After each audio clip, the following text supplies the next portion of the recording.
हाँ जी दोस्तों, स्वागत है आप सब लोग का एक नई वीडियो में।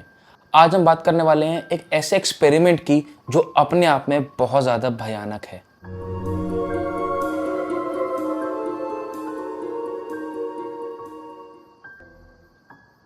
अगर मैं एक्सपेरिमेंट्स की बात करूं तो बहुत सी कंट्रीज हैं जो अलग अलग एक्सपेरिमेंट करते आई हैं आज की डेट में। Russia is one of them and China is also one of them. और जापान ने भी बहुत अलग अलग तरीके से अपने अपने एक्सपेरिमेंट करे हैं। अगर एक्सपेरिमेंट की बात की जाए तो ये एक्सपेरिमेंट बहुत सीक्रेट रहे हैं उन कंट्रीज़ के लिए। एक्सपेरिमेंट्स पे जाने से पहले मैं बात करना चाहूँगा जंग की, लड़ाइयों की और कुछ वॉर्स की।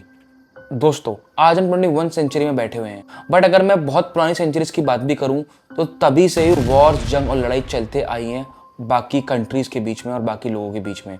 और अगर मैं इंडिया की ही बात करूं तो बहुत से राजा थे, बहुत सी किंगडम थी जिनकी आपस में लड़ाई होते आई है। और इन लड़ाइयों, इन जंग और इन वॉर के बीच में सबसे इंपॉर्टेंट फैक्टर था उनके सोल्जर्स, क्योंकि कोई भी जंग, कोई भी लड़ाई बिना सोल्जर्स के जीती नहीं जा सकती।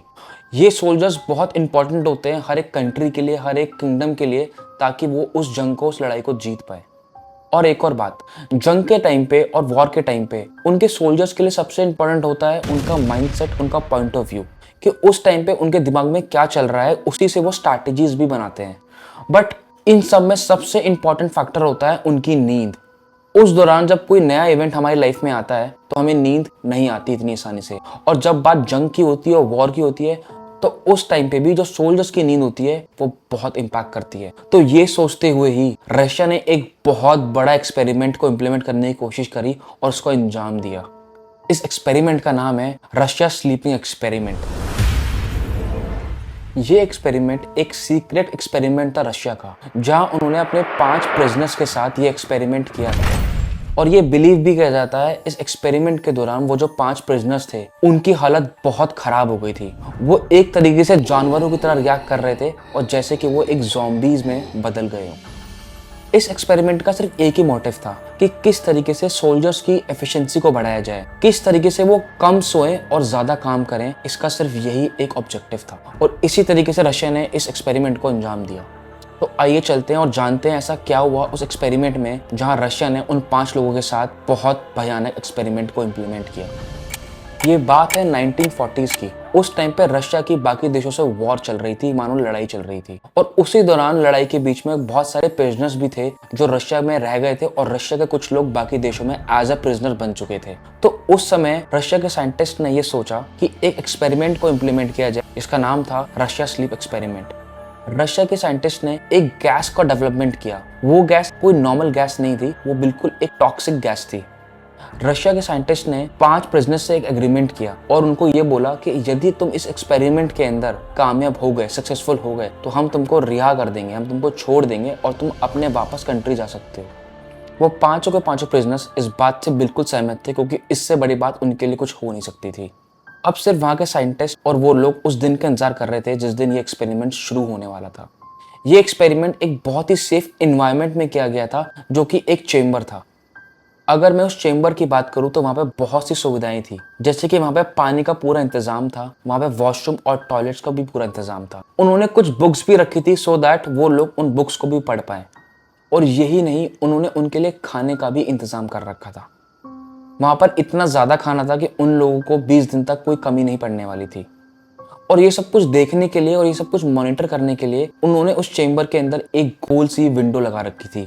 और उस विंडो में एक ट्विस्ट था कि बाहर से जो आदमी चेंबर की तरफ देख रहा है वो अंदर का नजारा ले सकता है, बट अंदर वाला बाहर देख नहीं सकता। और साथ ही साथ उन्होंने माइक्रोफोन्स और स्पीकर्स भी रखे थे अंदर, जिससे कि वो कम्युनिकेट कर पाए अंदर 5 प्रिजनर्स के साथ। अब वो पहला दिन आ चुका था जहाँ पे एक्सपेरिमेंट को इम्प्लीमेंट किया गया था। अब डे 1, जहां पे स्पीकर से ये बोला गया कि आपका ये एक्सपेरिमेंट स्टार्ट हो गया है और यदि आप इस एक्सपेरिमेंट के अंदर सक्सेसफुल हो गए तो आप सबको छोड़ दिया जाएगा। डे 1 सारे के सारे प्रिंसेस बहुत खुश थे और अपने नॉर्मल दिन की तरह वो अपना टाइम स्पेंड कर रहे थे, जैसे वो जेल में करते थे। वो वही सब बातें कर रहे थे वॉर्स की जो वो करते आए थे। और ये सारे के सारे प्रिजनर्स अलग अलग कंट्री के थे, कोई भी एक दूसरे को जानता नहीं था। डे 2 भी उन्होंने सेम रूटीन फॉलो करा। बट मैं अगर डे 5 की बात करूं तो माहौल में थोड़ा सा चेंज आ चुका था। डे 5 को वो सब लोग थोड़ी सी डिप्रेसिंग बातें कर रहे थे, जैसे कि वो लोग बहुत ज्यादा पैरानॉइड हो चुके हैं और बहुत अपसेट हो चुके हैं। वो बहुत ज्यादा डिप्रेसिंग बातें करने लगे और बहुत डार्क बातें करने लगे अपने पास्ट लाइफ की। अब तक माहौल थोड़ा इंटेंस हो चुका था डे 5 तक और माहौल बदल चुका था। इस बीच रिसर्चर्स ने और साइंटिस्ट ने उस चेम्बर के अंदर ऑक्सीजन का लेवल और उस टॉक्सिक गैस का लेवल मेंटेन करके रखा हुआ था ताकि उनको कोई भी दिक्कत ना आए। और उनको पता लग गया था कि गैस अपना काम कर रही है, क्योंकि अब उन लोगों की बातें बदल चुकी थी। अब हम बात करेंगे डे 6 से लेकर डे 9 तक। इन दिनों में माहौल डे 1 से डे 5 से बहुत ज्यादा चेंज था। अब ये सब लोग, ये सब प्रिजनर्स आपस में कंप्लेन कर रहे थे कि शायद ये कोई किसी मुसीबत में आ चुके हैं। ये लोग अब बहुत ज्यादा डिप्रेस्ड भी हो चुके थे और इसी वजह से अब उन्होंने बात करना बंद कर दिया था। डे 7 को सारे के सारे लोग शांत हो गए और आपस में कोई बातें नहीं कर रहे थे। पर डे 7 को कुछ प्रिजनर्स माइक्रोफोन के पास आए और विस्पर करने लगे बहुत धीरे धीरे वॉल्यूम में। और वो ऐसा विस्पर था कि कुछ समझ नहीं आ रहा था कि वो क्या बोलने की कोशिश कर रहे हैं। वो बहुत अजीब सी आवाज थी। और ठीक उसके अगले दिन ही 8वें दिन उन 5 में से एक प्रिजनर मानो पागल हो गया। वो तेज तेज से चिल्लाने लगा। वो इतनी तेज चिल्ला रहा था कि कोई भी इंसान जो साइड में बैठा हो वो वहां से चले जाए। बट बाकी प्रिजनर्स वहां शांत बैठे उसको देख रहे थे। और वो बार बार इतनी तेज चिल्लाने लगा कि सामने बैठे रिसर्चर्स एकदम चौंक गए। वो पूरे चेम्बर में राइट लेफ्ट तेज तेज भागने लगा और चिल्लाने लगा। और धीरे धीरे उसकी वोकल कॉर्ड पूरी खराब हो गई, मतलब पूरी डैमेज हो गई। अब वो प्रिजनर भी जिसकी वोकल कॉर्ड खराब हो गई थी वो शांत जाके लेट गया। और ठीक अगले दिन एक और प्रिजनर सेम हरकत करना चालू कर दिया। उसने भी बहुत तेज तेज से चिल्लाने लगा और वो पूरा राइट लेफ्ट पूरे चेम्बर के अंदर घूमने लगा। और वो भी सेम तरीके से चिल्ला रहा था जैसे पहले वाला चिल्ला रहा था। अब अंदर का माहौल बहुत ज्यादा भयानक हो गया था और खतरनाक हो गया था। इसी वक्त 2 प्रिजनर्स जो शांत बैठे हुए थे उनके दिमाग में एक आइडिया आया। उनके पास कुछ बुक्स रखी हुई थी। वो बुक्स की तरफ गए और उनके पेज फाड़ने लगे और उन्होंने वो पेज सामने लगे हुए ग्लास पे चिपका दिए पानी के थ्रू। जैसे कि उनको ऐसा महसूस हो गया था या पता लग गया था कि उनको उस ग्लास से कोई देख रहा था। अब अंदर का माहौल बहुत इंटेंस हो चुका था और मानो जैसे कि वो लोग एक दूसरे को देख के कम्युनिकेट कर रहे हो बिना कोई बात करे। अब अंदर का हाल ये था कि 3 प्रिजनर्स चुप बैठे हुए थे और बाकी 2 प्रिजनर्स की हालत बहुत खराब हो गई थी। बट इस कहानी में एक और बात थी जो आप लोग को बिल्कुल हैरान कर देगी। वो बात ये थी कि इन लोगों की जो फिजिकल कंडीशन थी वो बिल्कुल डैमेज हो गई थी। और उनकी फिजिकल डैमेज किसी और ने नहीं किया था। वो खुद से अपने नाखून से अपनी स्किन को निकाल रहे थे और खुद ही खा रहे थे। वो अपना शरीर खुद नोच नोच के खुद ही खा रहे थे। वो लोग अब फिजिकली भी बहुत पतले हो गए थे और मेंटली तो बहुत ज्यादा खराब, जैसे कि उनको मजा आ रहा हो अपना खुद की स्किन को खाने में। और जो वहां पे खाना मौजूद था, जो रिसर्चर्स ने उनको खाना खाने के लिए रखा था, उसको उन्होंने हाथ भी नहीं लगाया। वो सिर्फ और सिर्फ अपनी स्किन खा रहे थे। अब अंदर का माहौल ऐसा हो चुका था जैसे वो लोग अंदर सेटल हो गए थे। उनको इसी दिनचर्या में मजा आ रहा था और वो ऐसे ही रहना चाह रहे थे और सब के सब शांत पड़ गए। ये बात है डे 14 की। बाहर बैठे रिसर्चर्स ये सोच रहे थे कि ये लोग कुछ रिएक्ट क्यों नहीं कर रहे, कुछ बोल क्यों नहीं रहे। उन लोगों ने माइक्रोफोन्स को सही तरीके से मॉनिटर किया बट कोई भी आवाज नहीं आ रही थी। और ग्लास पे उन लोगों ने वो पेपर चिपका दिए थे जिससे वो अंदर देख भी नहीं पा रहे थे। अब अगले दिन रिसर्चर्स और साइंटिस्ट के दिमाग में एक आइडिया आया और उन्होंने स्पीकर पे ये कम्युनिकेट किया कि तुम सब लोगों को अगले दिन छोड़ दिया जाएगा। ये सब कहने के बाद भी अंदर से कोई रिस्पॉन्स नहीं आया। उनको लगा कि शायद अंदर कुछ दिक्कत हो चुकी है। उन्होंने ऑक्सीजन लेवल और गैस का लेवल दोनों चेक करे, वो भी अच्छे से मेंटेन थे। बट थोड़ी देर बाद ही आवाज आती है माइक्रोफोन के थ्रू कि एक प्रिजनर वहां पे बोल रहा है कि हमें बाहर नहीं आना, हमें अंदर ही रहना है। और ये बात जब वहां के साइंटिस्ट ने सुनी तो बिल्कुल चौंक गए। और बाद में ये नतीजा निकला कि अभी के अभी वो लाइव दरवाजा खोल के अंदर उनको देखने जाएंगे। तो वहां के साइंटिस्ट और रिसर्चर्स ने स्पीकर पे दोबारा ये बोला कि हम दरवाजा खोल रहे हैं और जो लोग दरवाजे के पास हैं वो उससे दूर हो जाइए और पीछे जाकर जमीन पे लेट जाए। वो जब दरवाजा खोला उन लोगों ने और वो जब अंदर गए तो वो बिल्कुल शॉक्ड हो चुके थे। जो उन्होंने कभी सोचा भी नहीं था वहां पर वो सब कुछ होने लगा।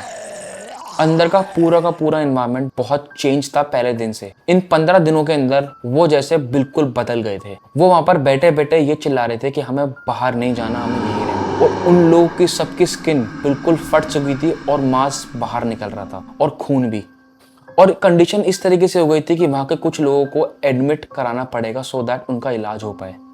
लास्ट में डिसीजन ये लिया कि इनका एक्सपेरिमेंट अभी के अभी रोक दिया जाए और इनका अस्पताल में इलाज भी करा जाए। फाइनली इन लोगों को हॉस्पिटल लेके गए और इनका इलाज स्टार्ट करवाया। जब वहां पर इनको हॉस्पिटल ले गए तो उनको एक बेहोशी का इंजेक्शन लगाया। अगर मैं एक नॉर्मल इंसान की बात करूं तो एक बंदा एक इंजेक्शन से आराम से बेहोश हो जाता है 5 से 10 मिनट के अंदर, बट उनमें से कुछ लोग 8 और 10 इंजेक्शन लेने के बाद भी बेहोश नहीं हो रहे थे। और लास्ट में ये डिसीजन निकला कि वहां के बिजनेस ने डॉक्टर्स को बोल दिया कि हमारा इलाज ऐसे ही किया जाए, बिना बेहोशी के। डॉक्टर को मजबूरी कारण उनका इलाज करना पड़ा।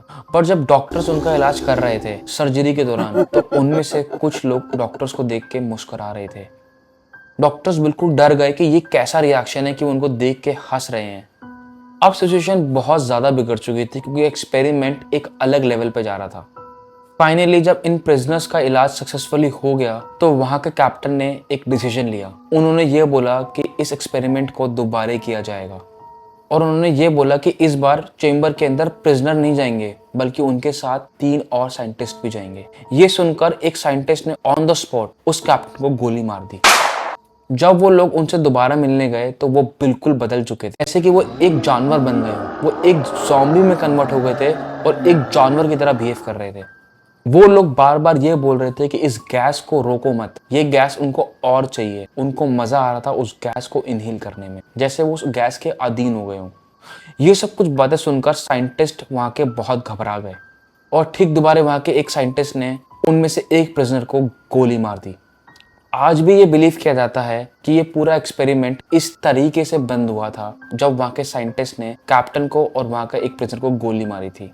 तो फाइनली ये एक्सपेरिमेंट सिर्फ 15 दिन ही चल पाया और उससे ज्यादा चल ही नहीं पाया, और सिचुएशन इतनी खराब हो गई थी कि इस एक्सपेरिमेंट को रोकना पड़ा कि ऑलरेडी वॉर चल रही थी और एक कैप्टन की मौत हो गई थी और एक प्रिजनर उसकी भी मौत हो गई थी।